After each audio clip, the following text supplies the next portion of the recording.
আসসালামু আলাইকুম। আমরা জানবো বাংলাদেশ বিষয়াবলী থেকে কিছু গুরুত্বপূর্ণ প্রশ্ন উত্তর, যেগুলো প্রাইমারি, বিসিএস অন্যান্য পরীক্ষার জন্য খুবই গুরুত্বপূর্ণ। চ্যানেলটি সাবস্ক্রাইব করে সাথেই থাকুন। চলুন শুরু করি। জনশুমারি পরিচালনা করে কোন সংস্থা? জনশুমারি পরিচালনা করা হচ্ছে বিবিএস, বাংলাদেশ ব্যুরো স্ট্যাটিস্টিক। আসছে ফাগুনে আমরা কিন্তু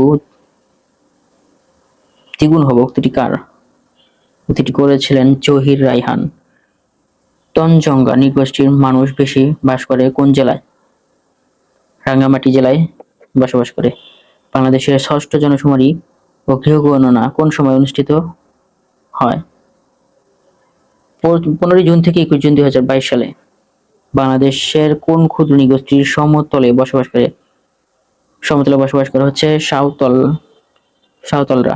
কুরুক নামে পরিচিত জাতিগোষ্ঠী হচ্ছে ওরাও। জনসংখ্যার আধিক্য রোধকল্পে বাংলাদেশ কবে জাতীয় জনসংখ্যা নীতি প্রণয়ন করে? জাতীয় জনসংখ্যা নীতি প্রণয়ন করা হয়েছিল 1976 সালে। জনসংখ্যার দিক থেকে মুসলিম বিশ্বে বাংলাদেশের অবস্থান কত? জনসংখ্যার দিক থেকে মুসলিম বিশ্বে বাংলাদেশের অবস্থান হচ্ছে তৃতীয়। মাতৃসূত্রীয় পরিবার ব্যবস্থার উদাহরণ হচ্ছে গারো এবং খাসিয়া। গারো এবং খাসিয়ার হচ্ছে মাতৃতান্ত্রিক। বাংলাদেশের পরবর্তী আদমশুমারি হবে কত সালে? বাংলাদেশের পরবর্তী আদমশুমারি হবে 2031 সালে। বাংলাদেশের পণ্য মান নির্ধারণকারী প্রতিষ্ঠান হচ্ছে বিএসটিআই। ডাব্লিউটিও চুক্তি অনুসারে বাংলাদেশ কোটাবিহীন বাজারে পোশাক সামগ্রী রপ্তানি শুরু করে 2005 সাল থেকে।